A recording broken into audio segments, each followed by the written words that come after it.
कि हम एक्स का गुणगान करें तो पवित्र, आप वाई का गुणगान करें तो अपवित्र। जनता इस फेर में कभी नहीं पड़ सकती ना। ये विषय जितने समय मेरे सामने आया, जितनी बार गोदी मीडिया, मैंने कहा भाई अपनी अपनी गोदी, अपने अपने बैठने वाले, इसमें लड़ाई काहे कर रहे हैं। और ये सबको समझने की जरूरत है मीडिया के अंदर कि मीडिया से ना कोई सरकार बनती है ना गिरती है। जिस नेता में जनता को विश्वास रहता है वही नेता चुनता है और उसी को जनता चुनती है। दिल्ली ने हमको आईना दिखाया कि सारे लोगों के भ्रम तोड़ दिए। दिल्ली में जब सरकार का बदलाव हुआ तो वो उस सरकार को विदाई दी दिल्ली की जनता ने, और इतनी विचित्र विदाई दी कि मुखिया हार गया। सोचिए, जिस सरकार ने बहुत सारे अखबार, बहुत सारे चैनल, बहुत सारे यूट्यूबर्स के पूरा फंड प्रायोजित किया, ये वीडियो फेसबुक, यूट्यूब, इंस्टा से प्रभावित होके लगा के नहीं यही जिता सकते हैं, जमानत चली गई। इंस्टा पर 25 लाख, यूट्यूब पर 5 करोड़ क्या, और वोट आए 13,000। इसलिए भैया ये बिल्कुल दिमाग में रखो, इसको देख के खुश हो, आनंद लो। इसको शपथ की गारंटी न समझ लेना, मैं बात हमको दोष दो के बताए नहीं। मैं इसमें बिल्कुल अग्री नहीं करता कि न्यूट्रलिटी करके कोई कॉन्सेप्ट होता है। लेकिन एक बात तो बताइए कि हम लोगों को गोदी मीडिया भी कह दिया गया, उसके बावजूद भी ना तो प्रधानमंत्री हम लोगों को अपने साथ हवाई जहाज में बैठा के ले जाते, ना हमें वो व्हाइट हाउस में डायरेक्ट एंट्री मिलती, ना हमें कोई मोदी जी लिफाफे भिजवाते। हमें तो कुछ नहीं मिलता है और गोदी मीडिया का ठप्पा हमारे ऊपर लगा दिया गया। लोग कैसे थे 2014 के पहले, ये सच आपको मालूम होना चाहिए। तो जो मेरा आदर्श था वो मैं देखता हूँ कि जब वो गोधरा की रिपोर्टिंग कर रहा होता है तब वो कहता है एक मॉब ने S6 बोगी पे हमला कर दिया। मॉब जिसका कोई चेहरा नहीं है, S6 बोगी जो निर्जीव है, उसमें 60 लोग, मासूम लोग जलकर मरे, लेकिन वो बोगी को बताता था। वही व्यक्ति जब नरोडा पाटिया के अंदर खड़ा होता है, नरोडा पाटिया के अंदर जब वो खड़ा होता है तो कहता है कि हिंदू मॉब ने एक मस्जिद पे हमला किया। हमें जितना मिल रहा है हम तो उससे सेटिस्फाइड हैं। हमें ये है चिंता कि अगर यूट्यूब बंद हो गया उसका विकल्प कुछ नहीं है हमारे पास। और दूसरे, कल को ऐसा ना हो कि ब्रॉडकास्ट बिल आया और उसमें ये कह दिया गया कि आपका चैनल बंद हो जाता है तो जोहो मेल पे एक मेल आईडी बना दी गई है, उस पे आप मेल कर दें और हम देख लेंगे। ऐसे में बीजेपी ने वो आज तक कोई इकोसिस्टम बनाने का निर्माण क्यों नहीं किया कि यूट्यूब चला जाए या ट्विटर चला जाए। एक तो अनबायस्ड है, वो तो है, लेकिन चला जाए तो आपके जो राष्ट्रवादी विचार के लोग हैं उनके पास कोई और भी प्लेटफॉर्म राष्ट्रवादी, हालांकि मोदी जी ने एक बार बोला था कि अब सोशल मीडिया बनाना है, ये करना है, तो ऐसा कभी कोई सोचेंगे बीजेपी में? आप लोग ये सब बातें रखते हैं?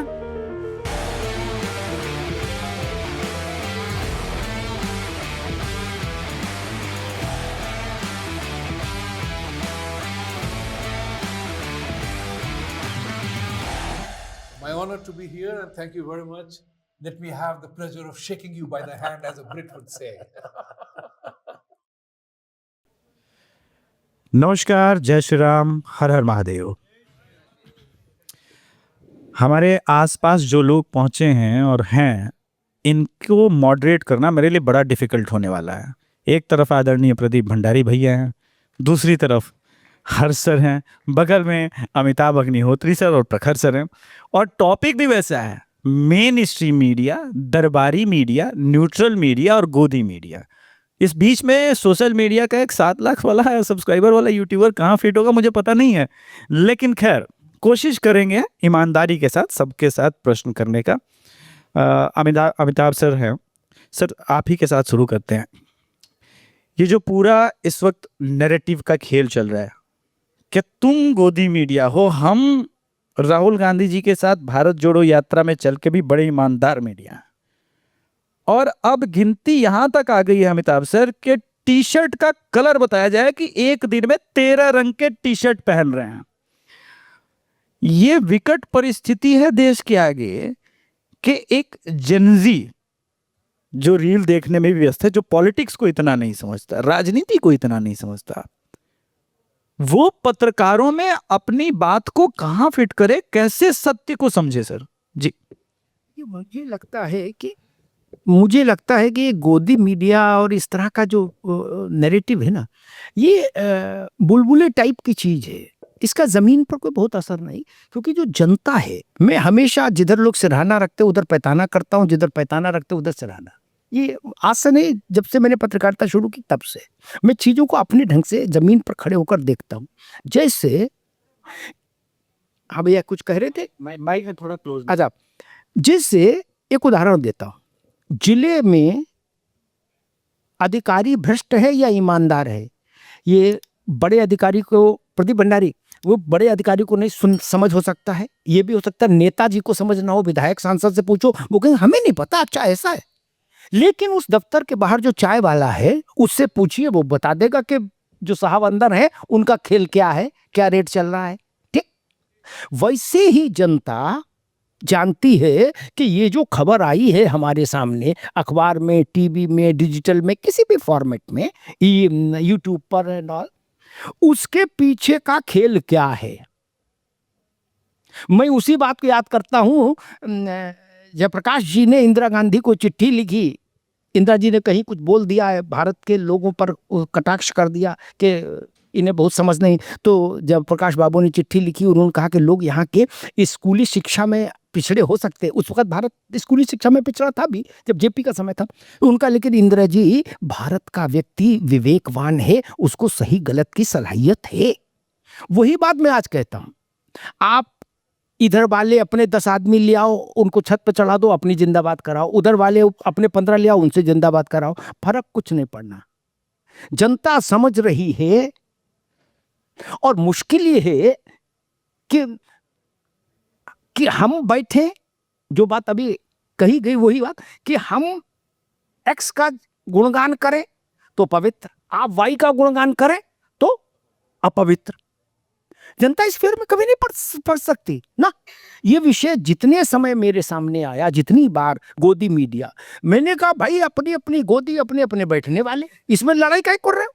क्या जिसको जिसकी गोदी पसंद है, जिधर चॉकलेट बिस्कुट मिल रहा है वो खा रहा है, खिलाने वाला भी प्रसन्न है, खाने वाला भी प्रसन्न है, काहे दिमाग लगा रहे हो? लेकिन कश्मीर से कन्याकुमारी, असम से गुजरात तक, एक और बात कहता हूं इसी में, ये जो नैरेटिव है ना, ये पूरी तरह खत्म होना चाहिए। ये बहुत मूर्खतापूर्ण प्रलाप है, या यूं करीजिए कुंठितों का वो है।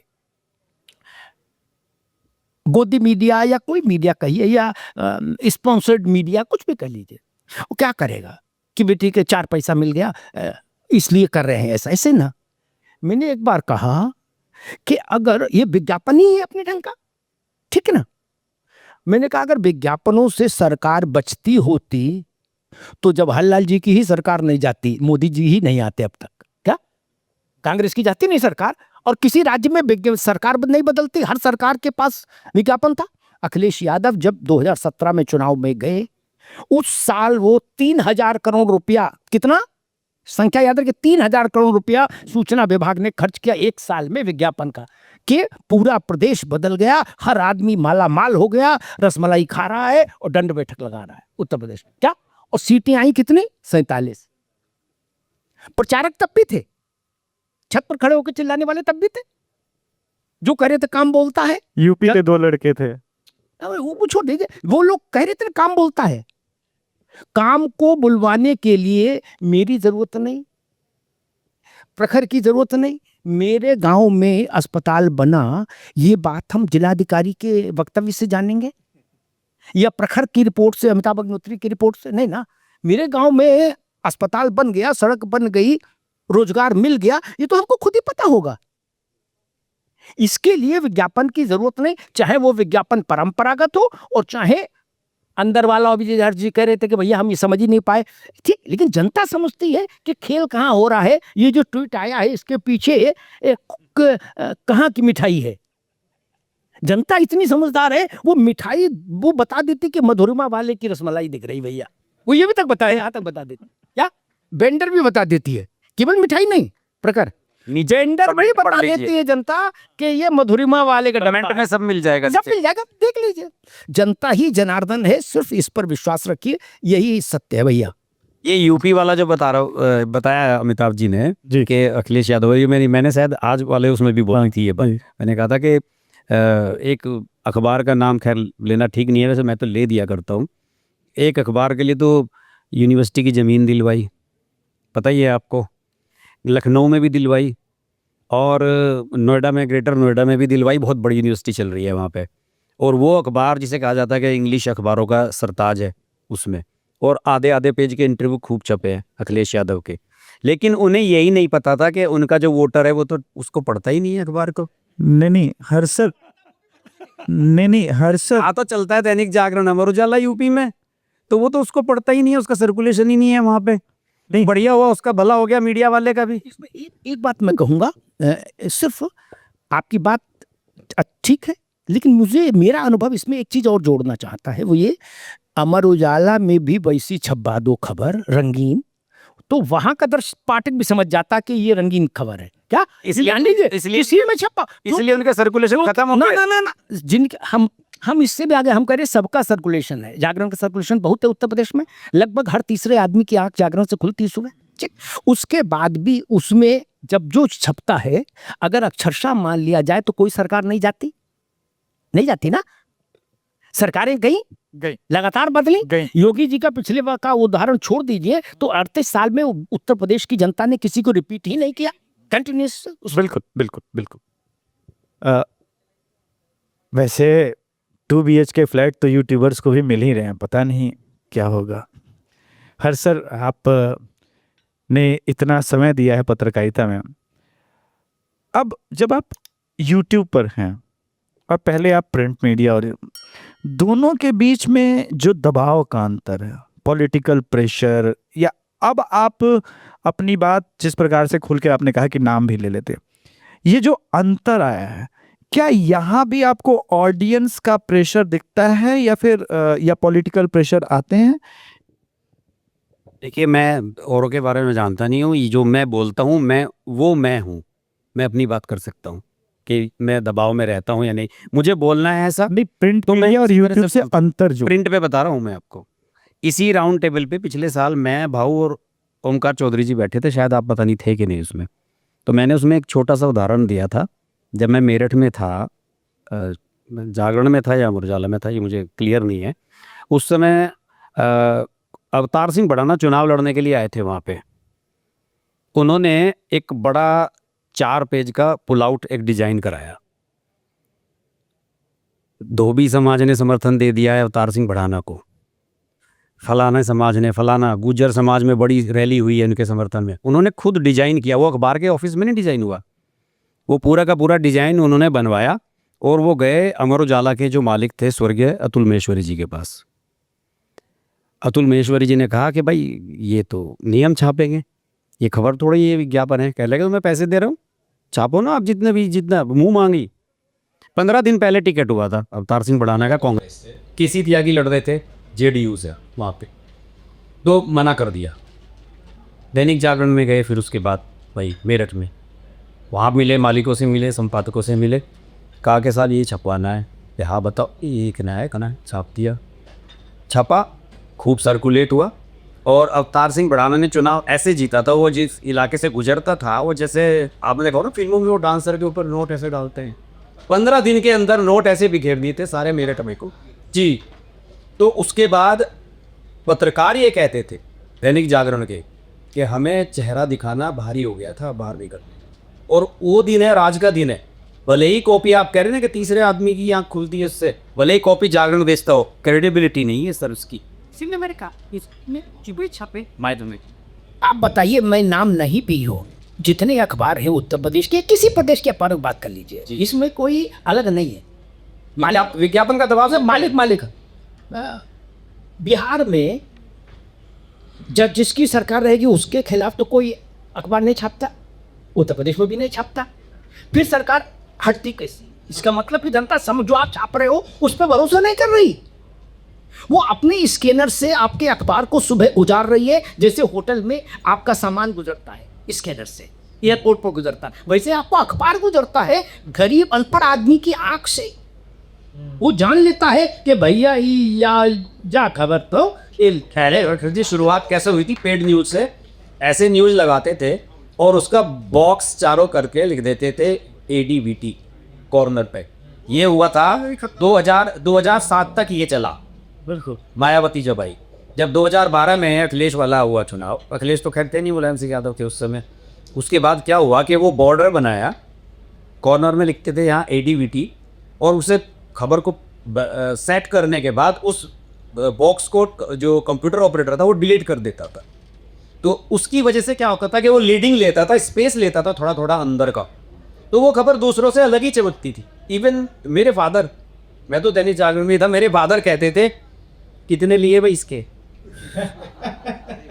मैंने कहा सर पिताजी वो ऊपर से आदेश हुआ है, जो मालिकान लोग हैं उनकी कहीं तो मुलायम सिंह यादव और राम सिंह वगैरह उनसे सेटिंग हुई है और ये कहा गया कि हर ज़िले में इतना इतना इतना इतना छपना है और उसका प्रूफ जाना है। जब वो राज्यसभा में गए थे समाजवादी पार्टी से चारों। आज पूरा ही पोल तो सर पोल क्या, मैं मेरे मुझे बैठाओगे तो पोल खोल दूंगा, तब पूछे मत ऑडियंस में चला जाए तो। नहीं नहीं, मैं तो चाहता हूँ कि पोल खुले। हमारा तो काम ही यही, हम तो यही करके अभिषेक तिवारी थे नाम भी इसी से बनाए कि मैं तो पूरे ही कह रहा हूँ कि मैं उस दौर से गुजर के आया हूँ, तो मैं बात है मैं बेबाक तरीके से बोलता हूँ। जो अभी अब करंट में जो काम कर रहे हैं, जैसे मैंने सुशांत जी से भी कहा था, मैंने कहा ये अभी उस लेवल वो नहीं बोल सकते वो बात जब तक है। अपने चैनल पे शायद बोल दें, चैनल पे संभव नहीं है ये। इनसे आप ये उम्मीद न करें कि ये इसी तरह से हमारी तरीके से बोल दें। फिर जी प्रदीप सर, आप पत्रकार भी रहे, अब आप बीजेपी के प्रवक्ता भी हैं।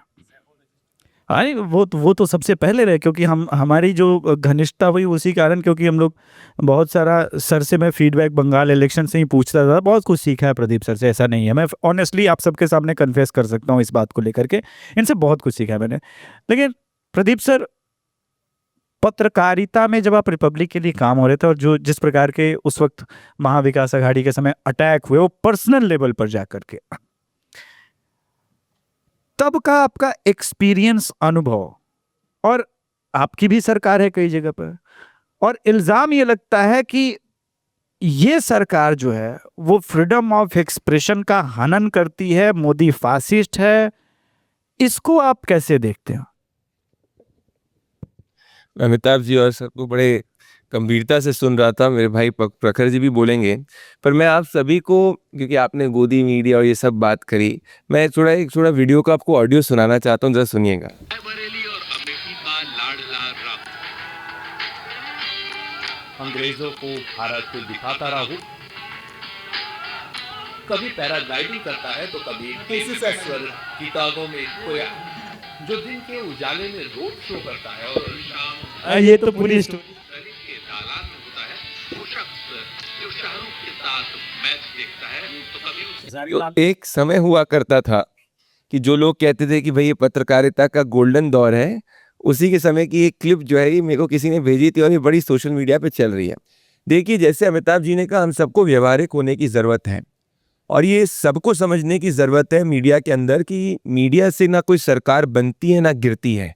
मैं देश की 400 लोकसभा कॉन्स्टिट्यूंसीज ट्रैवल करने के बाद मैं ये कह सकता हूँ, जो सरकार जनता का काम करती है, जिस नेता में जनता को विश्वास रहता है, वही नेता चुनता है और उसी को जनता चुनती है। नैरेटिव सब तरफ से सब करते हैं। तो ये हमको पहले के पत्रकार 2014 के पहले कुछ पत्रकारों को ये भ्रम हुआ करता था, जिसको लेटेंस लॉबी कहते हैं, कि भाई हम जो बोलेंगे उस हिसाब से सरकार चुने, हम जो करेंगे उस हिसाब से सरकार करे। सोशल मीडिया के आने के बाद में आज हर व्यक्ति फैक्ट चेक हो सकता है। तो आज आप भी अपने यूट्यूब प्लेटफॉर्म के ऊपर राहुल गांधी कह रहे हैं कि वोट चोरी हो रही है, उसको आप फैक्ट चेक कर सकते हैं। अखबार जाता है, वो भी फैक्ट चेक कर सकता है। अमिताभ जी भी किसी चीज़ को भी फैक्ट चेक कर सकते हैं। अमिताभ जी को भी आप फैक्ट चेक कर सकते हैं, मुझे भी कोई भी फैक्ट चेक कर सकता है। तो मेरे हिसाब से पहली बार अगर आप आज़ादी के बाद में देखेंगे तो हम ट्रूली एक इंफॉर्मेशन डिसेंट्रलाइजेशन दौर में है, जहां देश के 180 करोड़ लोगों के पास में ओपिनियन देखने का प्रावधान है और उसके साथ में अपनी ओपिनियन देने का भी प्रावधान है। तो पहली बार ऐसा हुआ है कि टॉप डाउन कम्युनिकेशन नहीं हो रही है। इसीलिए प्रधानमंत्री नरेंद्र मोदी जी को सोशल मीडिया पे तमाम लोग क्रिटिसाइज करते हैं, वो अपने एजेंडे से क्रिटिसाइज करते हैं, पर जनता जब देखती है यार मेरे लिए तो काम कर रहा है, तो वापस से वो पूर्ण बहुमत के साथ में आते हैं, तीसरी बार सरकार बनाते हैं। फिर महाराष्ट्र, दिल्ली और हरियाणा के अंदर भी होती है। अगर एडवर्टाइजमेंट से ही सरकारें बन रही होती तो दिल्ली में तो हजारों करोड़ का एडवर्टाइजमेंट हुआ है। शीश महल के बाद में पंजाब का शीश महल उन्होंने बना लिया। तो मुझे लगता है कि जैसा अमिताभ जी ने कहा, मैं कंप्लीटली एग्री करता हूँ। जनता हिंदुस्तान की इतनी वाइज है कि वो इमरजेंसी में एक इंदिरा गांधी जो इतनी पॉपुलर हुआ करती थी, उसको एक झटके के अंदर सत्ता से हटा देती है और वापस से जब देखती कि दूसरी सरकार नहीं आई तो वापस से ले भी आती। पूरा नियंत्रण था मीडिया पर, पूरा नियंत्रण था उस वक्त तो सोशल मीडिया था ही नहीं। और आज के दौर में हम सब जानते हैं कोई मीडिया को नियंत्रित नहीं कर सकता, ये सबको पता है। क्योंकि आप एक को नियंत्रित करोगे दूसरा प्लेटफॉर्म हो जाएगा, दूसरे को करोगे, इट्स नॉट पॉसिबल। आज आप किसी को भी जनता डिस्क्रेडिट कर सकती है, और आज जितने लोग ये पहले के थे ये डिस्क्रेडिट हो चुके हैं। तो बेशक पहले एक चैनल के अंदर कितनी काम करते थे, जो अब जाके एक यूट्यूब के अंदर अपना प्लेटफॉर्म चलाते, राहुल गांधी की भक्ति करते हैं। एनडीटीवी में ही पहले काम करते थे, नाम ले लेता हूँ, रवीश कुमार जो भी है उनका नाम। अब आप उनको देखेंगे, आज उसके यूट्यूब पे मिलियंस ऑफ व्यूज मान लेंगे, पर क्या आज वो कॉन्वर्जेशन के अंदर है? कोई कॉन्वर्जेशन में नहीं है। क्या उसकी बात को जनता सीरियसली लेती है? कोई जनता सीरियसली नहीं लेती, बिकॉज जैसे कि कहा कि क्रेडिबिलिटी जीरो पे हो गई है। वहीं अगर मैंने एक बार देखा, भाई आप मान लीजिए आप अमिताभ जी इतना ओपिनियन देते हैं, कई बार वो ओपिनियन अक्रॉस सर्कुलेट होती है, उसमें एक्शन होता है, कई बार नहीं भी होता है। तो मेरा मानना है कि व्यूज एक पत्रकार के लिए ओनली मापदंड नहीं हो सकता। कम व्यूज के अंदर भी उसकी खबर का असर क्या हो रहा है, ये बहुत मैटर करता है। तो ये मेरा एक मानना है कि हमको इसका मापदंड जो देखने का होना चाहिए वो दूसरा होना चाहिए। दूसरी बात, जब आपने मेरे एक्सपीरियंस की बात करी, देखिए अभी मेरा एक्सपीरियंस छोड़िए, अभी तेलंगाना के अंदर 2 फीमेल पत्रकार थी जिन्होंने रेवंत रेड्डी से पूछा था क्वेश्चन कि भाई मान लीजिए कि फार्मर्स पे आपने कुछ प्रॉमिस किया, आपने क्यों नहीं इस प्रॉमिस को पूरा किया। उनको अरेस्ट कर दिया गया और फिर उनको बेल कोर्ट से मिली। तो जेन्युइनली अगर कोई डिस्पैशनेटली एनालाइज करेगा तो सबसे ज्यादा आज क्रिटिसिज्म, आप जेन्युइन क्रिटिसिज्म की बात कर रहा हूं, आप प्रधानमंत्री नरेंद्र मोदी जी की सरकार में कर सकते हो। हाँ, अगर आप कहोगे कि भाई उमर खालिद एक पत्रकार है, उमर खालिद एक इंटेलेक्चुअल है, शर्जील इमाम एक इंटेलेक्चुअल है, तो वो बिल्कुल नहीं है। उनका सिर्फ और सिर्फ रास्ता जेल है और उनको जेल में ही सड़ना चाहिए, ये मैं मानता हूं। तो there has to be a thin line. Anti national freedom of speech does not give you the right to be to profess or practice an expression which is anti-national in its characteristic। अब उसको निर्धारित कौन करेगा? हम कहेंगे हम नहीं निर्धारित कर रहे, कोर्ट ही निर्धारित कर रहा है। पर कुछ एक बेसिक कॉमन सेंस होता है।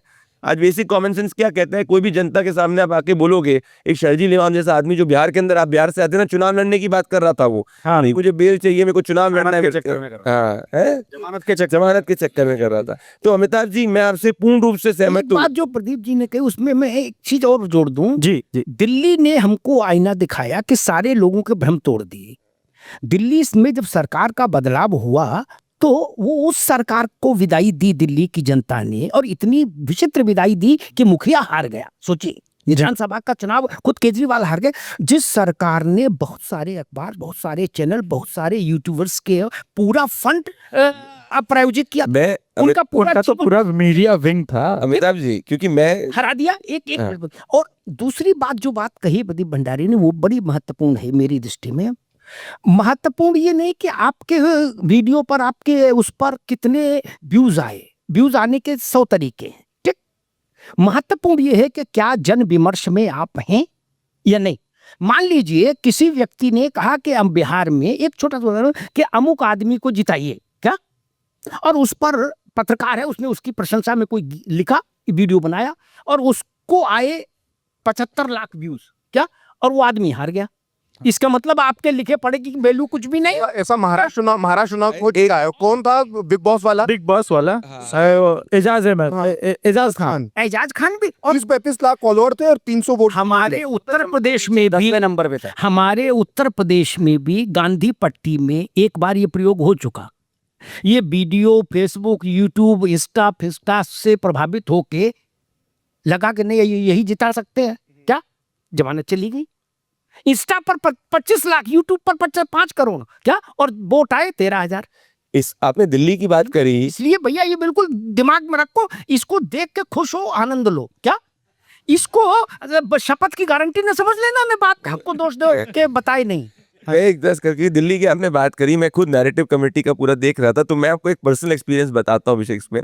जब मैं ग्राउंड पे जाता था तो मुझे एक जनता दिखाती थी, सर केजरीवाल जी बड़े बड़े वादे करे, क्योंकि 10 साल सत्ता बहुत, 15 साल बड़ी बात। ये देखो कि पानी जो है, इतना गंदा पानी मेरा बच्चा पी रहा है, तो क्या आप बात कर लोगे? इतनी बड़ी बड़ी बातें, वो वहां पे बैठे हुए शीश महल में, और मैं गंदा पानी। तो मैं क्या करता था, जहां भी डिबेट पे जाता था, भाई देखा ये रहा केजरीवाल का वादा, ये चीज थी। तो ग्राउंड पे वो सेंटिमेंट था। तो आप सोचिए, इतनी एडवर्टाइजमेंट से भी कोई काम नहीं किया, और ये किसी के लिए भी लागू होता है। अगर आप गलती करोगे, मेरा पर्सनल एक्सपीरियंस कहता है, आपको जनता के लिए खपना पड़ता है, और आज जो नेता जनता के लिए खपेगा और विनम्र रहेगा, उसको जनता समर्थन करेगी। 1 सेकंड, 10 सेकंड, प्रखर भाई, मैं एक चीज में आप लोगों से भी मैं मैं चाहता हूँ कि इस पर आप लोग अपनी टिप्पणी दिए।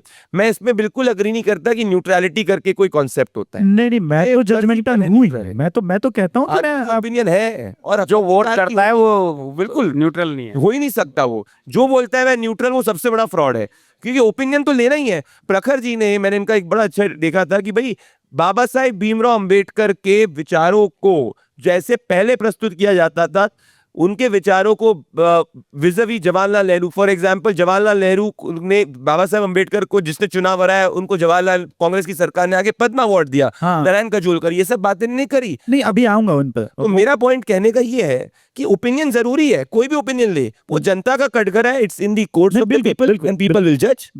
जी जी मुझे एक बात का बड़ा अफसोस है प्रदीप जी, पहले आप पत्रकार थे, अब बीजेपी में आ गए हैं, तो आप ठीक है, आपका जो नहीं पॉइंट इसको नैरेटिव आप जो सेट कर रहे हैं, लेकिन एक बात तो बताइए कि हम लोगों को गोदी मीडिया भी कह दिया गया, उसके बावजूद भी ना तो प्रधानमंत्री हम लोगों को अपने साथ हवाई जहाज में बैठा के ले जाते, ना हमें वो व्हाइट हाउस में डायरेक्ट एंट्री मिलती, ना हमें कोई मोदी जी लिफाफे भिजवाते, हमें तो कुछ नहीं मिलता है, और गोदी मीडिया का ठप्पा हमारे ऊपर लगा दिया गया। जो पहले गोदी में बैठते थे, जनता ने आपको सराखों पे बैठा दिया, इसलिए उनको दिक्कत है। यार वो तो हम अपनी मेहनत से बैठे थे। बिहारी क्या प्रवक्ता अपना पॉइंट स्कोर कर लेगा, ठीक है, वो भाजपा के प्रवक्ता हैं, अब पॉइंट स्कोर कर लेंगे। प्रखर सर ऑथर हैं, पत्रकार हैं, और आपने भी मैं सेंट्रल स्टेज में सुन रहा था कि 25 साल की आयु में किस प्रकार से सोनिया जी का इंटरव्यू किया। ये जो पूरी जर्नी है प्रखर सर, इस जर्नी में सोशल मीडिया की एंट्री के बाद, क्योंकि आपको आपकी पत्रकारिता के लिए जितना जाना गया, उससे ज्यादा जाना गया आपकी किताब के लिए, और उसमें जो सोशल मीडिया का उत्पात है हर एडिशन के बाद, और आपके हर एक शॉर्ट्स जो वायरल हुए, और संभवतः ऐसे हजारों लोगों को मैं जानता हूं जो मुझे नहीं जानते, लेकिन उनके क्लिप्स मैंने देखा, और संभवतः आप भी जानते होंगे जी, हजारों लोगों ने आपके छोटे छोटे क्लिप्स और उस पर रीडिंग्स। इनफैक्ट एक दिन अन्नू कपूर जी का शो देख रहा, तो उन्होंने बोला मुझे किसी प्रकार से प्रखर सर का नंबर दिलवाओ यार, क्या किताब लिखी है। ये जो पूरी जर्नी में सोशल मीडिया का योगदान, आप उसको कैसे देखते हैं? देखिए, सोशल मीडिया के जो लाभ मिले वो तो अपनी जगह पर हैं, लेकिन सोशल मीडिया से जो चेहरे बेनकाब हुए, उससे जनता को बहुत लाभ मिला। जैसे जब मैं पत्रकारिता में नहीं आया था, तो मैं कुछ लोगों को बड़ा आदर्श मानता था। लुटियन मीडिया के थे, वही टीवी पे दिखाई देते थे, वो blue coat, light sky blue shirt, red तो मेरे भी आदर्श थे जिनकी मैं मिमिक्री करके आगे बढ़ा हुआ है। तो ये इनको हम लोग देखते, तो हमें इनके बारे में सच्चाई नहीं मालूम थी। लेकिन अभी क्या अच्छा हो गया, सोशल मीडिया आने के बाद इन सबकी सच्चाइयाँ मालूम पड़ गई। इनकी सच्चाई मुझे कैसे मालूम पड़ी? जब मैं इंदौर में था, पत्रकारिता की पढ़ाई कर रहा था, तो मैं जिनको अपना आदर्श मानता था, एक दिन जब मैं दिल्ली आ गया, तो मुझे गुजरात दंगे तब हुए थे, और मैं बिल्कुल नया नया तब दिल्ली में आया था, 2002 के गुजरात दंगों की बात है। तो मुझे ये काम दिया गया कि जितने उस समय के 3 चैनल थे, उन 3 चैनल को आपको देखना है, और देखना किसकी कैसी रिपोर्टिंग है, क्योंकि पहला दंगा देश का था, ऐसा दंगा था जिसको न्यूज़ चैनल्स ने कवर किया था। तो मैं लॉगिंग करने का मेरा काम था। लाइव भी चले, हाँ, लाइव भी चले थे, सब चीज़ें। तो मैं एक व्यक्ति को खास तौर से देख रहा था जो मेरा आदर्श होता है, तो वो कैसे गेम कर रहा था। मैं इसलिए बता रहा हूं कि 2014 को आप एडी और बीसी में मत बांधिए। ये 2014 के पहले क्या हो रहा था, ये आपको मालूम होना चाहिए। कोई ईसा पूर्व ईसा बात का बस समय नहीं है। लोग कैसे थे 2014 के पहले, ये सच आपको मालूम होना चाहिए। तो जो मेरा आदर्श था, वो मैं देखता हूं कि जब वो गोधरा की रिपोर्टिंग कर रहा होता है, तब वो कहता है कि एक मॉब ने S6 बोगी पे हमला कर दिया। मॉब जिसका कोई चेहरा नहीं है, S6 बोगी जो निर्जीव है, उसमें 60 लोग, मासूम लोग जलकर मरे, लेकिन वो बोगी को बताता था। वही व्यक्ति जब नरोडा पाटिया के अंदर खड़ा होता है, नरोडा पाटिया के अंदर जब वो खड़ा होता है, तो कहता है कि हिंदू मॉब ने एक मस्जिद पे हमला किया। अब जो न्यूट्रलिटी की बात आई, अब आप कोई पूछेगा उससे कि आपने तो ऐसा किया, बोले नहीं, मैंने तो दोनों पक्ष दिखाए, मैंने तो गोधरा की रिपोर्टिंग करी और मैंने नरोडा पाटिया की भी रिपोर्टिंग करी। लेकिन जो शब्दों का खेल होता है, एक वर्ग विशेष कहते थे पहले, एक वर्ग विशेष, तो ये जो शब्दों का खेल उसने नरोडा पाटिया की रिपोर्टिंग और गोधरा की रिपोर्टिंग में करा। ये जो धूर्तता है, ये धूर्तता अब एक्सपोज होने लगी। अब ये धूर्तता उसने 2014 के बाद भी करी। अब 2014, अब ये उस समय तो कोई पकड़ नहीं पाया, हम थोड़े जागरूक थे, युवा थे, हम समझ गए कि यार ये तो बेईमानी करी, वहीं से अपना आदर्श अपने ने मानना बंद कर दिया उसको। अब 2014 के बाद अमेरिका गए मोदी जी पहली बार, अब वही एजेंडा लेकर अपना आ गया वो पत्रकार।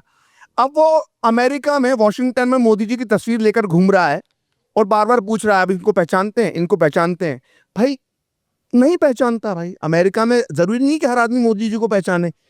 सपोज मैं ही अगर किसी ब्रिटेन के प्राइम मिनिस्टर की तस्वीर लेकर जयपुर में घूमूंगा, 80-90% लोग नहीं पहचान देंगे। बिल्कुल बिल्कुल क्या ब्रिटेन का प्राइम मिनिस्टर कमजोर हो गया? बिल्कुल नहीं। तो उसने जब ये हरकत करी तो उसको स्पॉट पे प्रसाद मिल गया। नहीं, वो बिहारी भीड़ ने मारा, मेडिसिन स्क्वायर मवाली कहते हैं उसे दीक्षित जी। भीड़ ने मारा, भीड़ ने दौड़ा दिया। क्यों? क्योंकि तब तक सोशल मीडिया आ चुका था, वो एक्सपोज हो चुके थे। मैं अपने स्तर पर समझ पाया क्योंकि मुझे वो जिसने कवर किया था, तो मैं लॉगिंग करने का मेरा काम था। मैं लाइव भी चले। हाँ, लाइव भी चले थे, सब चीजें। तो मैं एक व्यक्ति को खास तौर से देख रहा था जो मेरा आदर्श होता है। तो वो कैसे गेम कर रहा था, मैं इसलिए बता रहा हूं कि 2014 को आप एडी और बीसी में मत बांधिए। ये 2014 के पहले क्या हो रहा था ये आपको मालूम होना चाहिए। कोई ईसा पूर्व ईसा बात का बस समय नहीं है। लोग कैसे थे 2014 के पहले, ये सच आपको मालूम होना चाहिए। तो जो मेरा आदर्श था वो मैं देखता हूं कि जब वो गोधरा की रिपोर्टिंग कर रहा होता है तब वो कहता है कि एक मॉब ने S6 बोगी पे हमला कर दिया। मॉब जिसका कोई चेहरा नहीं है, S6 बोगी जो निर्जीव है, उसमें 60 लोग, मासूम लोग जलकर मरे, लेकिन वो बोगी को बताता था। वही व्यक्ति जब नरोडा पाटिया के अंदर खड़ा होता है, नरोडा पाटिया के अंदर जब वो खड़ा होता है तो कहता है कि हिंदू मॉब ने एक मस्जिद पे हमला किया। अब जो न्यूट्रलिटी की बात आई, अब आप कोई पूछेगा उससे कि आपने तो ऐसा किया, बोले नहीं, मैंने तो दोनों पक्ष दिखाए।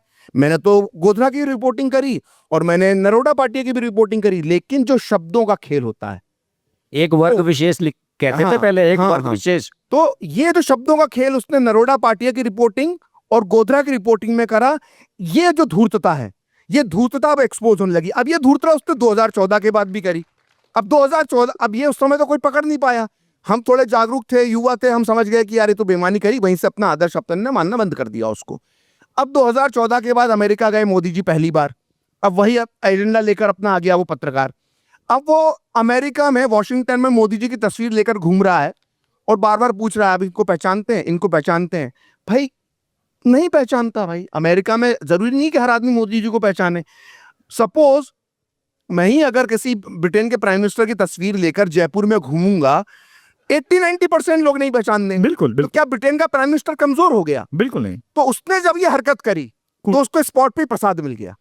नहीं, वो बिहारी मेडिसिन स्क्वायर मवाली कहते हैं उसे दीक्षित जी। भीड़ ने मारा, भीड़ ने दौड़ा दिया। क्यों? क्योंकि तब तक सोशल मीडिया आ चुका था, वो एक्सपोज हो चुके थे। मैं अपने स्तर पर समझ पाया क्योंकि मुझे वो वीडियो टेप देखने का मौका मिल गया। तो तब तक वो बचे रहे कैसे? सरकारें बनाते थे भाई। जब तक तुम्हारे कहने पे सरकार बन रही थी, मंत्री बन रहे थे, तुमको मालूम पड़ जाता था कि अच्छा ये मंत्री बनेगा, वो मंत्री बनेगा, तब तक ठीक था, मंत्रालय डिसाइड होते थे। मंत्रालय डिसाइड होते थे। और अब अचानक अब यही नहीं मालूम पड़ता कि भाई मध्य प्रदेश का मुख्यमंत्री कौन बनेगा, छत्तीसगढ़ का कौन बनेगा, राजस्थान का कौन बनेगा। तो अब और जिसे बताते हैं वो बनता नहीं है। ईगो हर्ट होता है, जैसे योगी जी के केस में हुआ। अच्छा, ईगो हर्ट नहीं होगा सर। स्मशान में बैठा के लैपटॉप खुलवा के आप लोग पत्रकारिता करवा केस में हुआ। मैं यहाँ पे थोड़ी लिबर्टी लेना चाहता हूँ। मैंने सिर्फ एक ही लाइन का ट्वीट किया था, हो सकता तो बीप लगा देना जब इसको आप रिकॉर्डिंग में डालेंगे तो, लेकिन यहाँ मैं बोल देता हूँ। सब ने जाने कौन कौन से नाम चलाए उत्तर प्रदेश में, सारे रिपोर्टर ने। अचानक योगी जी बन गए तो सारे रिपोर्टर बोलते ना सूत्र के माध्यम से। तो मैंने उसमें ट्वीट किया कि सारे सूत्र मूत्र में बह गए। तेजस्वी यादव यहीं से प्रेरणा लिए थे। ये स्थिति हो गई है। अब क्या हवाई यात्राएं नहीं मिल रही हैं, वो दुख है। खबरें नहीं मिल रही हैं, वो दुख है। एजेंडे नहीं चल पा रहे हैं, वो दुख है। तो इसलिए गोदी मीडिया और नेशनलिस्ट मीडिया ये सब कॉन्सेप्ट आए हैं। ये पहले भी ऐसे ही थे। और मैं अगर और पीछे जाऊंगा ना तो कहानी में आजादी के बाद से जब शुरू करूंगा तो ऐसे ही पत्रकार वो कहानी अभी अमिताभ सर से निकलवा लूंगा, अयोध्या पे आई ना हो। बिल्कुल। क्योंकि उस समय इनकी जर्नी तो हम लोग मतलब क्या समझ, आपके समझ 1857 की क्रांति कवर करी थी इन्होंने। नहीं। आप इनके कहना क्या चाह रहे हो आप? ये लड़का जो है आपकी उम्र के ऊपर कुछ कह रहा है। नहीं ये मत कहते ना कि बहादुर शाह जफर का इंटरव्यू लिया था। बिल्कुल नहीं, बिल्कुल। पता चला मुगलों के जमाने ले पाते बहादुर शाह जफर की। ये सही नहीं कर रहा है अमिताभ जी आप। नहीं, बिल्कुल नहीं, बिल्कुल नहीं, ऐसी बात नहीं है। वैसे मैं सिर्फ रवीश जी की मिमिक्री नहीं करता, कभी कभी अमिताभ सर की भी करता हूँ। ठीक बात है कि नहीं जी? क्या तो सर, मैं ये जानना चाहता हूँ, आपने कांग्रेस को इतना लंबा कवर किया, वो पूरा, और सिर्फ कांग्रेस को नहीं, वो डिफिकल्ट टाइम भी कवर किया जब सरकार 17 महीने 12 महीने, उस समय की पत्रकारिता और आज की पत्रकारिता में आपका जो कंफर्ट जोन है या डिफिकल्ट जोन है, उसको हमारे दर्शकों को समझिए ताकि उन्हें ये समझ में आए कि जो पूरा अंतर है आपके व्यक्तित्व के बावजूद, जो आपके ऊपर दबाव हुए होंगे क्योंकि प्राइवेट इसमें है, वो कैसा रहा आपका अनुभव? भाई मैं अपने अनुभव के आधार पर इस नतीजे पर पहुंचा कि वो अभी चर्चा आई कि कुछ लोग मंत्री तय करते थे, मुख्यमंत्री तय करते थे, सेक्रेटरी कौन बनेगा और चपरासी कौन होगा, कलेक्टर कौन होगा, ये तय करते थे। ये लोग अपने लिए कुछ संसाधन जुटा सकते हैं, गाड़ी घोड़ा मकान दुकान पेंट हाउस शर्ट हाउस क्या है वो सब बवाल कर सकते हैं, इसके आगे नहीं जाते। ठीक, सत्ता मिलेगी जनता के जनादेश से, इसका मतलब जो जनता को प्रभावित कर सकते हैं पत्रकार, वो महत्वपूर्ण है। जब सरकार बन गई तो उसमें मंत्री प्रखर बने और चाहे ये बने, इसकी लॉबिंग करने से क्या बहुत क्रांति हो जाएगी? सरकार कैसे बने? सरकार बनेगी जब जनता आप पर भरोसा करेगी, और जनता जिन लोगों पर भरोसा करती वो लोग हर समय महत्वपूर्ण रहे, ये जान लीजिए। जो पत्रकारिता कर रहे, जिनका लिखा जनता पढ़ के मानती थी कि ये ठीक लिख रहे हैं, उन पर भरोसा किया। और कोई व्यक्ति, कोई संस्था, कोई पार्टी हमेशा सही नहीं हो सकती, और कोई व्यक्ति, संस्था और पार्टी हमेशा गलत नहीं हो सकती। पहले तो ये मान लीजिए, जो एक तरफा कहते कि नहीं सब गलत, तो वो सबसे बड़ा गलत, और जो कहते सब सही ब्लैंक चेक, वो सबसे बड़ा गड़बड़। ब्लैंक चेक नहीं दिया जा सकता, ये मेरा अनुभव कहता है। हम ये नहीं कह सकते कि जाओ, वो जो था कि फतेह, जब मंडल लागू करने के बाद पहली बार फतेहपुर गए विश्वनाथ प्रताप, तो वहां गांव पंचायत हुई और पंचायत वालों ने कहा जाओ राजा तुम्हारे सब गुनाह माफ किए। ये हम नहीं कह सकते ना ना। दूसरी चीज मुझे लगता है, मीडिया वालों को भ्रम हो जाए अलग बात है, लेकिन इस देश की महान जनता को कभी कोई भ्रम नहीं रहा। उसकी दृष्टि हमेशा बिल्कुल दोपहर के सूर्य की तरह साफ रही, कभी उसको कहीं कोई भ्रम नहीं हुआ। और कोई व्यक्ति, राजनेता हो चाहे पत्रकार हो, उसको भ्रमित कर भी नहीं सकता। हमको थोड़े समय के लिए भ्रम हो जाता है कि गुरु नहीं, हमने बड़े बड़ों को चीर हरण देखा, बड़े बड़ों का चीर हरण, जिनको ये था कि हम चाणक्य हैं, उनको गांव की जनता ने जो स्कूली शिक्षा नहीं पाई उसने दौड़ा के मारा। कहां गई चाणक्य की बुद्धि? कहां गई सारी ऊर्जा, तेजस्विता, महानायकत्व? नहीं। इसका मतलब आप और आपके द्वारा प्रायोजित लोग आपका राज्याभिषेक नहीं करा सकते, ये जान लीजिए। आपकी सरकार में उठापटक कर सकते हैं, राज्याभिषेक नहीं करा सकते। जैसे उदाहरण दूं, एक तंत्र पूरा था, पूरे देश में था, दिल्ली में ही नहीं, जो चूंकि कांग्रेस सत्ता की स्वाभाविक पार्टी के तौर पर भारत में मानी जाती थी, तो उसके साथ एक सिस्टम बन गया था। उस सारे सिस्टम के रहते हुए 14 में मोदी आ गए ना, आ गए ना, आ गए। हमको याद है जब हम लोग पत्रकारिता कर रहे थे, बीजेपी कवर करते थे, तो 11 अशोका रोड में पीछे जो लॉन था, वहां मोदी जी भी बैठ जाते थे, हम लोग भी बैठ जाते थे, पैसा इकट्ठा किया, मूंगफली मंगा ली, वहीं खाई, वही चर्चा हो गई। ठीक, ऐसा तो था नहीं कि कोई आकाश से आए थे, नहीं ना, इसी धरती पर स्कूटर पे बैठ के चैनल चले जाते थे और जनता ने बना दिया। उससे पहले देश भर में मुझे नहीं लगता कि पब्लिक एक्सपोजर मोदी जी के पास था, नहीं था। पार्टी का एक्सपोजर था, पार्टी के लोग जानते थे कि हमारे यहाँ बैठक लेने आए थे, संघ के लोग जानते थे, जनता नहीं जानती थी। और पार्टी और संघ के लोग तो सरकार नहीं बनवा सकते। अगर संघ के स्वयंसेवकों से सरकार बनती होती तो वाजपेयी जी के समय, मतलब श्यामा प्रसाद जी के समय में बन गई होती, वो विषय नहीं। सारे लोग बने रहे, जिन जिनके यूट्यूब पर कितने कितने फॉलोअर बताए जा रहे हैं, वो सब लोग प्रयास करते रहे, फिर भी सोनिया जी की सत्ता और उनका जो साम्राज्य था वो ध्वस्तीभूत हुआ तो हो ही गया ना। मैं मनमोहन सिंह जी की सत्ता नहीं कहूंगा, क्योंकि सत्ता तो सोनिया जी की थी, मनमोहन सिंह जी केयर टेकर थे, ठीक है ना। लाल किला उस शाहजहां के नाम से जाना जाएगा, उसमें केयर टेकर कोई रहे, तो सत्ता तो सोनिया जी की थी। उतने सब संसाधन और प्रपंचों के बाद भी, प्रबंधों के बाद भी सरकार चली गई। और ऐसे प्रयोग मैंने तमाम जगह देखे। बिहार में आखिरी मुख्यमंत्री थे कांग्रेस के, उसके बाद से कांग्रेस के हाथ में हल्दी नहीं लगी बिहार में। क्या बिल्कुल बाबू के पास पत्रकार नहीं थे। मैं उस समय के पत्रकारों का नाम बता दूं जो उनके सिस्टम के लोग थे, उस बावजूद भी गई सरकार तो दोबारा लौट के नहीं आई। उत्तर प्रदेश में लखनऊ में चले जाइए, सैकड़ों पत्रकार ऐसे मिल जाएंगे जो वीर बहादुर के, श्रीपति मिश्रा के, तिवारी जी के, विश्वनाथ प्रताप के बहुत मुंह लगे रहे, उसके बावजूद भी कांग्रेस गई 89 से तो आज तक लौटी नहीं। इसलिए ये भ्रम नहीं रखिए कि किसी के कंधों पर सत्ता की पालकी आ सकती, ऐसा कोई कंधा बना ही नहीं। सिर्फ 150 करोड़ लोग ही तय करेंगे इस देश में, इस प्रदेश में शासन कौन करे। ये मीडिया वाले बैठ के ही मीडिया को डिसऑन कर रहे हैं। नहीं, अब देखिए, ये डिसोन की बात नहीं है। एक इंसिडेंट तो मैं सिवान से भी बता देता हूँ। एक बड़े पत्रकार कभी थे, वो शहाबुद्दीन का सिगरेट लाते थे। आपको तो पता होगा सर, तो खैर नाम नहीं लेंगे, लेकिन आपसे सर एक ये न्यूट्रलिटी के ऊपर बात है। अब थोड़ा हम लोग इसको थोड़ा सा सीरियस में करता हूँ, पूरे कन्वर्सेशन। अभी बहुत सीरियस थे, नहीं अभी भी सीरियस ही हैं, लेकिन अब ये अमिताभ जी के पहले तुम बोल रहे हो कि भाई बहादुर शाह जफर, अमिताभ जी के बोलने का सीरियस चाह क्या रहे, देख लो लड़के का यार। मैं न्यूट्रलिटी पे, देखिए सर ने एक्सपोज किया कि भाई सिर्फ शहाबुद्दीन का सिगरेट नहीं आता था, सब लोग मुंह लगे रहे, सर ने ये बताया। मैं उस पर आ रहा हूँ। मैं ये कह रहा हूँ, सोशल मीडिया तो बिल्कुल न्यूट्रल नहीं है, या तो इस तरफ है या उस तरफ है। ऐसे में वो यूट्यूबर जिनके व्यूवरशिप पाकिस्तान से आते हों, बांग्लादेश से आते हों, उसके ऊपर अगर नेता दांव खेलते हैं, तो आपको नहीं लगता कि ये इस देश की जनता के इंटेलेक्ट के ऊपर एक क्वेश्चन मार्क है?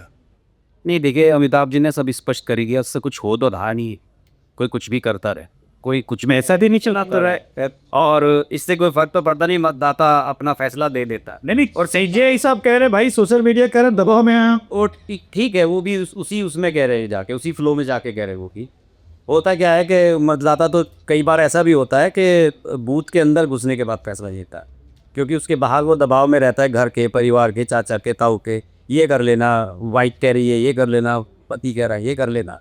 कई बार वो अंदर भी जाके बदलता है, वही अंतिम फैसला होता है, वही सब चीज़ें सामने आती है। आपने कहा कि सोशल मीडिया निष्पक्ष नहीं है, लेकिन बैलेंस है, बैलेंस है, दोनों तरफ के लोग हैं, दोनों तरफ के लोग अपना अपना नैरेटिव उसी हिसाब से चला रहे हैं। जैसे प्रखर जी हैं, अमिताभ जी, सब लोग सक्रिय रहते हैं, दिन भर हम देखते रहते हैं कहाँ क्या चल रहा है। सबसे पहले इन्फॉर्मेशन हमारे पास आ जाती है, सबसे पहले हम उसे फॉरवर्ड कर देते हैं, उसको तो हम वीडियोज़ बनाते हैं, है ना। तो हम बैलेंस करने की काफ़ी कोशिश करते हैं। ये ऐसा नहीं है, अभी प्रखर जी और हम जब वहाँ स्टेज पे थे तो यही बात हो रही थी कि सोशल मीडिया की वजह से वो चला के गलत वीडियो आ गए उसके, ऑपरेशन सिंदूर के, वो चला दिए किसी ने। तो मैंने ही कहा था उसमें, वहाँ पे भी कहा था कि भाई यार, हमने भी कम से कम पाकिस्तान को जितवाया तो नहीं, हाथ पाकिस्तान ही रहता है ना।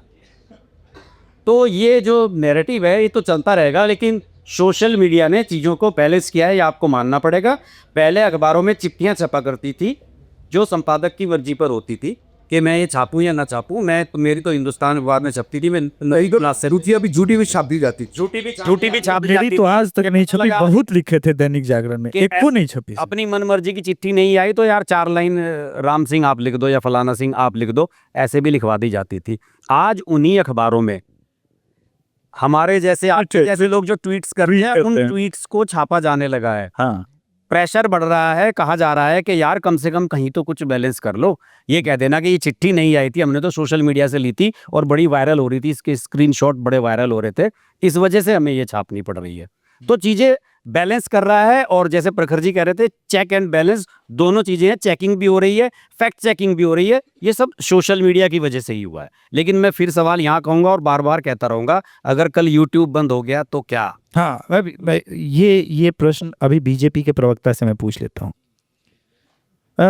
ये बात तो आप मानेंगे कि वो राष्ट्रवादी पत्रकार जो बीजेपी से नहीं जुड़े हैं, मैं अपना उदाहरण देता हूँ, किसी और की बात, कहीं कोई डायरेक्ट कनेक्शन नहीं है, कभी भी नहीं रहा, लेकिन कवर फायर हमने राष्ट्रवाद के नाम पे दिया तो है।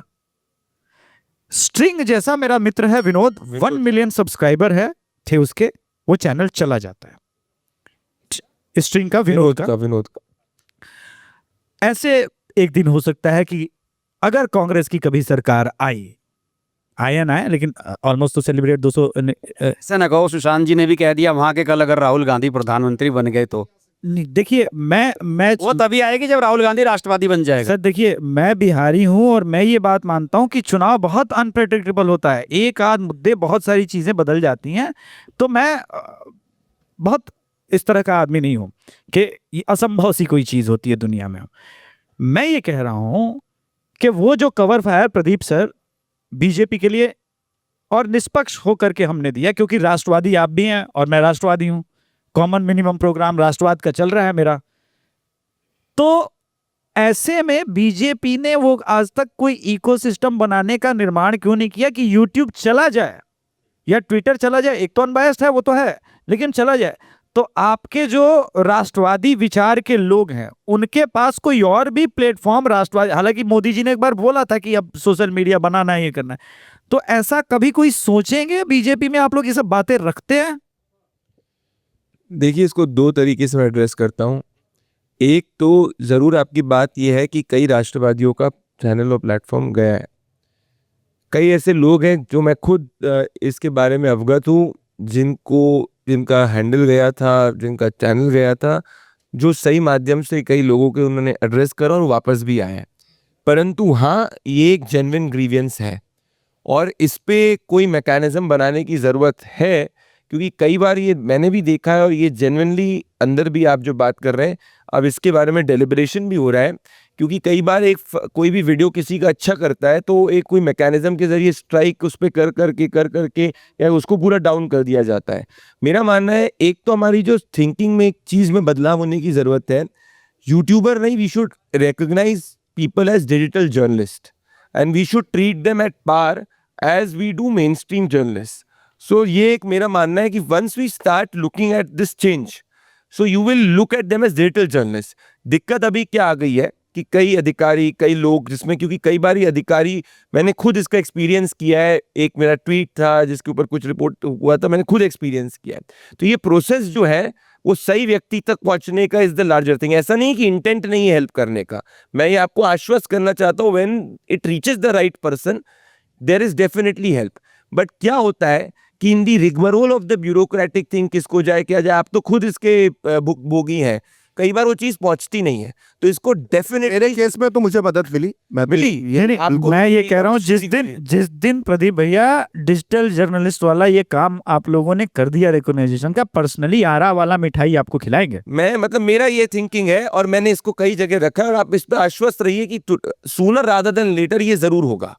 और कई जैसे प्रखर जी बात कर रहे हैं, मेरे एक मित्र है अशोक श्रीवास्तव जी, मैं उनकी बात करूं, कई लोगों को। सो कई बार क्या होता है कि वो उनको पता नहीं होता है कि भाई अपनी एड्रेस क्या किया जाए। प्रदीप, यहाँ पर एक थोड़ी सी बात है, जब अशोक जी और मुझ पर जब FIR हुई कर्नाटक में, तो हमें बिल्कुल मदद मिली इसमें। मैं उसके मेरा क्वेश्चन था वो नहीं, मैं अभी उसके आगे की एक बात, मैं प्रदीप से मेरा सवाल है, मैं भी पत्रकार हूँ, पूछ लेता हूँ, मैं भी प्रवक्ता है तो मैं भी बिल्कुल पूछिए सर, पूछिए। तो सवाल प्रदीप जी ये नहीं है कि हमें मदद मिली कि नहीं मिली। हम एक नेशनल चैनल में काम करते थे, भगवान की कृपा से हमारा ठीक ठाक था, और हमें अगर मदद भी नहीं मिलती तो हम इतने सक्षम थे कि एक बड़ा वकील, बिल्कुल, हम कर्नाटक हाई कोर्ट में, हम जिसकी 1 लाख रुपए फीस हो पर डे की, हम खड़ा कर सकते थे उसको।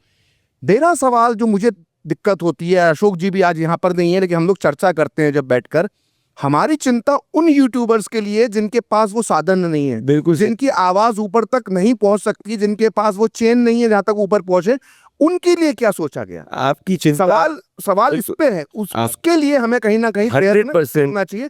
हम अशोक जी के उसमें एक सलाह से हम लोग एक प्रयास भी शुरू कर रहे हैं कि एक ऐसी संस्था बने जो सभी जो डिजिटल, हम उसको जर्नलिस्ट मानेंगे, और उसमें जितने यूट्यूब से जुड़े हुए लोग हैं, हम कोशिश करेंगे कभी ऐसा संकट पहले तो आए ना, और आए तो हम उनके लिए सामूहिक रूप से मदद करें। ये बहुत जरूरी है। आपका जो पॉइंट है, जो अभिषेक का पॉइंट है, ये बिल्कुल जेन्युइन पॉइंट है और मैं स्पष्ट मानता हूं कि आज की तारीख में अगर किसी, अमिताभ जी हो गए, सब these are all very experience and known journalist, पर मान लीजिए किसी व्यक्ति को, जैसा आप कह रहे हैं कि मान लो चलो कोई लेट्स से कोई एक बिहार कोई भी जगह के एक जिले पे बैठा व्यक्ति है जिसके 10 लाख फॉलोअर्स हैं, पर उसको खुद, और वो पॉलिटिकल कर रहा है, पर उसको ना पता है कि भाई कैसे INB तक पहुंचना है, कैसे सोशल मीडिया तक पहुंचना है, एक झटके के अंदर उसका हैंडल चले जाएगा तो उसकी तो पूरी चीज़ ही चले जाएगी। अब रिकवरी में आपको बता दो दिक्कत क्या आती है। एक व्यक्ति ने one of the social media platforms में जाए, फेसबुक, ट्विटर, इन सब पे किसी का एक अकाउंट गिरा था, वो अकाउंट रिस्टोर हुआ था, पर वो प्लेटफॉर्म ने एक 10 लाख पर डे के वकील को हायर करा था कोर्ट के अंदर जाते हुए कि भाई हमने तो सही प्रावधान दिया है, the government restored that handle, पर वो कोर्ट गया, प्लेटफॉर्म फेसबुक, ट्विटर, इनमें से कोई कोर्ट गया, and I am privy to it. उसमें एक उसने one of the top most advocate को हायर किया, मेटा ने, इन सब ने, वो कोर्ट में केस चला और वो तब तक चलते ही गया।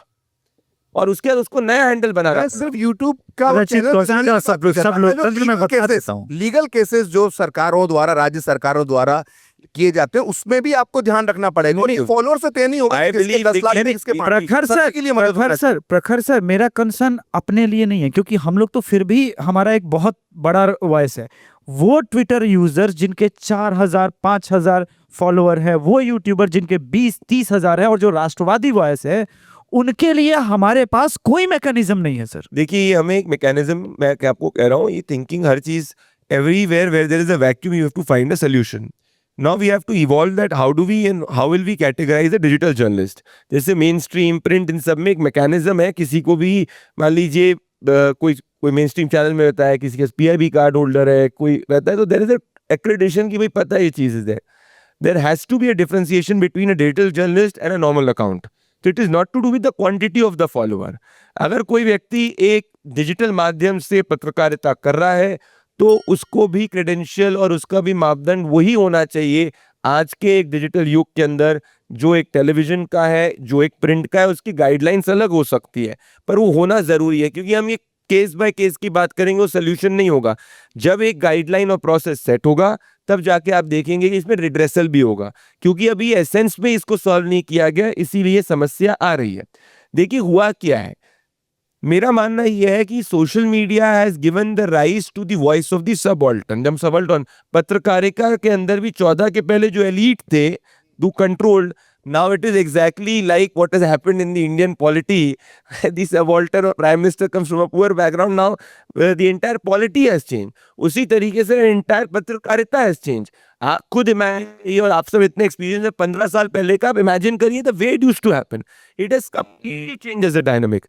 Now the next change has to happen, what you are speaking about, कि जो सोशल मीडिया का अकाउंट है, there has to be a differentiation between the two, and there has to be time bound redressal for any journalist. Because एक पत्रकार का कोई भी account चले जाए, अगर आप किसी को ऑफ एयर कर दो, उसकी तो पूंजी वो पैसे से ज्यादा होती है। किसी पत्रकार को लिखना बंद कर दो, उसकी तो पूंजी वो पैसे से ज्यादा होती है। तो you need to also ensure time bound redressal. क्योंकि एक चीज आपको देखिए, जैसे मैं तेलंगाना का केस आप करो और मैं आप सबसे बात करता हूँ, पंजाब में अभी क्या हुआ था, एक मेन स्ट्रीम चैनल की पत्रकार थी जिन्होंने रिपोर्ट करा था, मेन स्ट्रीम टॉप चैनल की बात कर रहा हूं, उसमें SC/ST एक्ट को लागू करा गया फर्जी तरीके से। वो चैनल का इतना मैकेनिज्म था, तभी जाके कोर्ट से बेल मिली। अब आप इसको फ्लिप कर दीजिए कि मान लीजिए वो पूरा बैकिंग नहीं होती और कोई नॉर्मल व्यक्ति होता, वो तो अभी तक सड़ रहा होता जेल में। This is a very genuine concern और इसको हमको जरूर देखना चाहिए। It's not limited to larger thing, but as a policy decision at the state and the central level it has to evolve. और इसमें एक दिक्कत मैं आपको बता दूं क्या आता है, कई बार इन सब का, क्योंकि एक रेवेन्यू मॉडल, लार्जर चीज मैं आपको बताता हूँ दिक्कत क्या है। गूगल, फेसबुक और ये सब जितनी भी एडवर्टाइजिंग है पूरी अपने साथ रखते हैं, वो कंटेंट क्रिएटर्स के साथ में एडवर्टाइजिंग शेयर नहीं होती है। इस कारण बहुत सारा डिपेंडेंसी दूसरे माध्यम पे हो जाती है। ये हमें इवॉल्व बहुत जरूरत करने की जरूरत है कि ये बड़े बड़े प्लेटफॉर्म, जो हम डेटा लोकलाइजेशन की बात कर रहे हैं, कि अगर आप हिंदुस्तान से पैसा एडवर्टाइजिंग का कमा रहे हो, जिसके कंटेंट से आप पैसा कमा रहे हो, उसको आपको रेवेन्यू शेयर देना ही होगा, जो आज की स्थिति में नहीं है। ऑस्ट्रेलिया ने जाके किया, इसमें हमको सोच करने की जरूरत है। क्योंकि अगर आपने मान लो यूट्यूब पे किया, आज एल्गोरिथम के बेस पे आपकी चीज is there, but there has to be certain thing. भाई अगर एडवर्टाइजमेंट आ रहा है तो क्या वो मापदंड है? जैसे आप अगर चैनल्स के अंदर आप रेटिंग के आधार पे बिल्कुल आप कितना आपका पर 10 सेकंड है, प्राइम टाइम में 2000 रेट है, 4000 रेट आप कर सकते हो। ऐसे ही गूगल सबसे ज्यादा एडवर्टाइजिंग देश से कमाने वाले आज की तारीख में मेन स्ट्रीम चैनल्स या प्रिंट अखबार नहीं है, गूगल, फेसबुक ये बन चुके हैं। तो अगर आप 1000 करोड़ एडवर्टाइजिंग का पैसा कमा रहे हो देश से, 10,000 करोड़ कमा रहे हो, तो उसका कुछ रेवेन्यू तो आप कंटेंट क्रिएटर्स के साथ शेयर करोगे ही। मेरा मानना है ये बहुत हद तक लोगों को इस तरीके से रेवेन्यू डिपेंडेंसी जो दूसरे सोर्सेस होती है उससे भी मुक्त कर सकता है। This is what I believe is the essence. Pradeep ji, समस्या हम वो नहीं डिस्कस कर रहे हैं, हमें जितना मिल रहा है हम तो उससे सेटिस्फाइड हैं।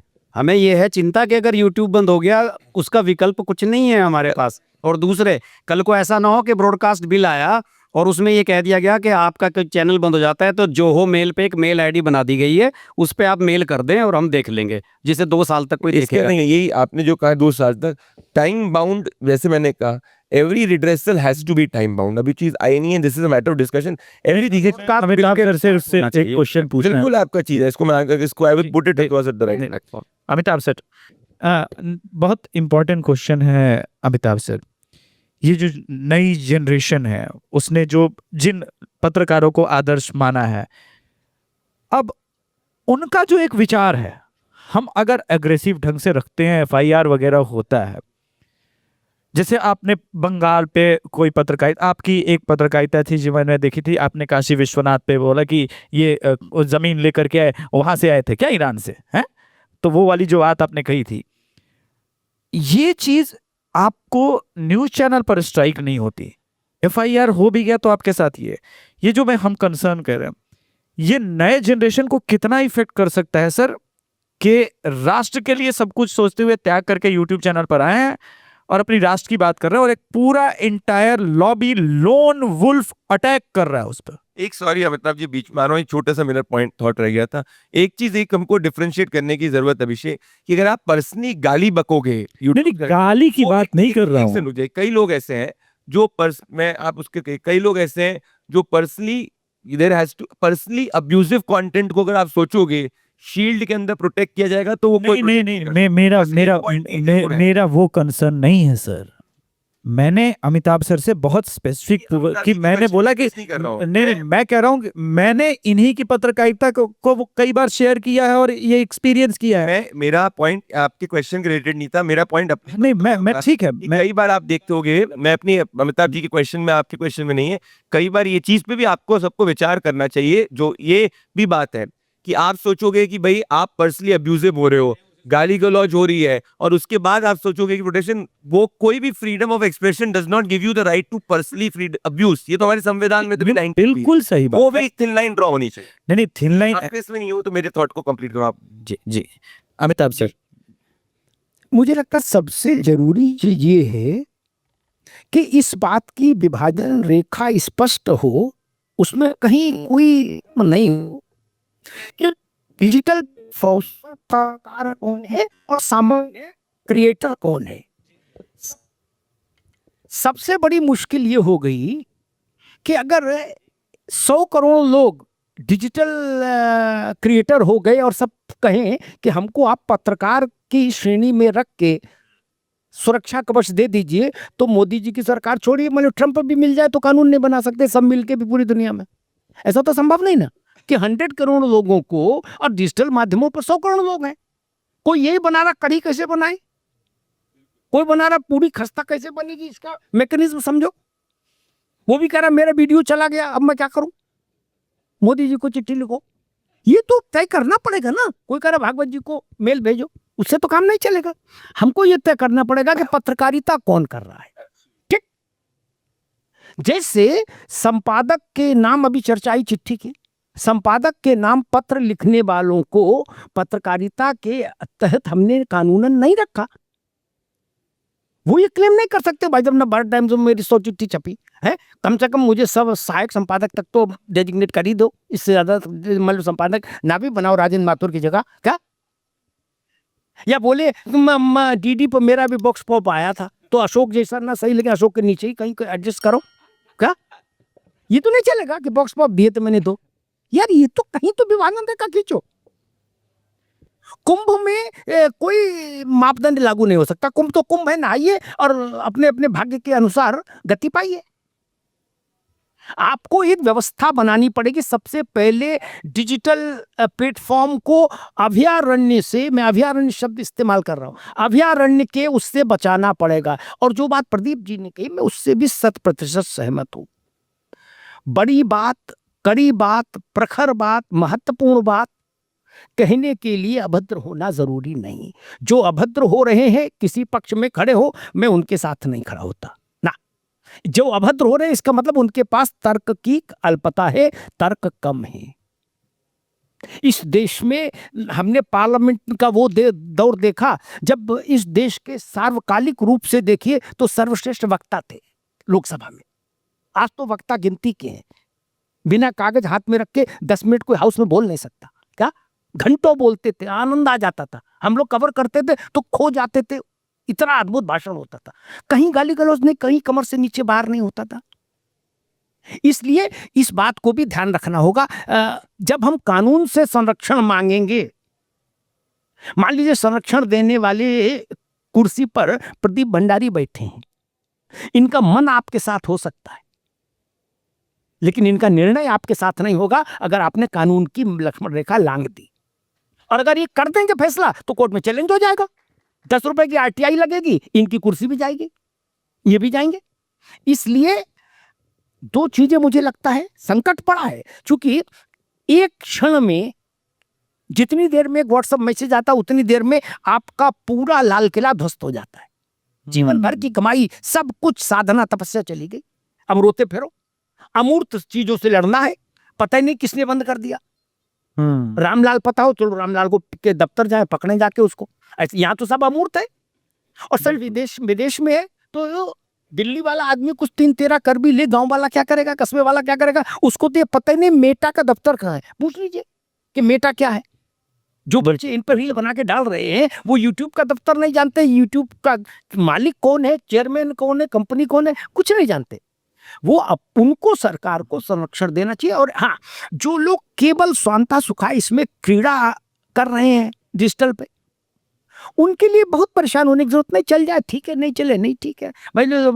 पूरी बनाने की विधि है, ये अकाउंट चला गया, दूसरे से बनाओ यार, इसमें क्या फर्क पड़ रहा है। इसके लिए राष्ट्र का क्या मतलब है?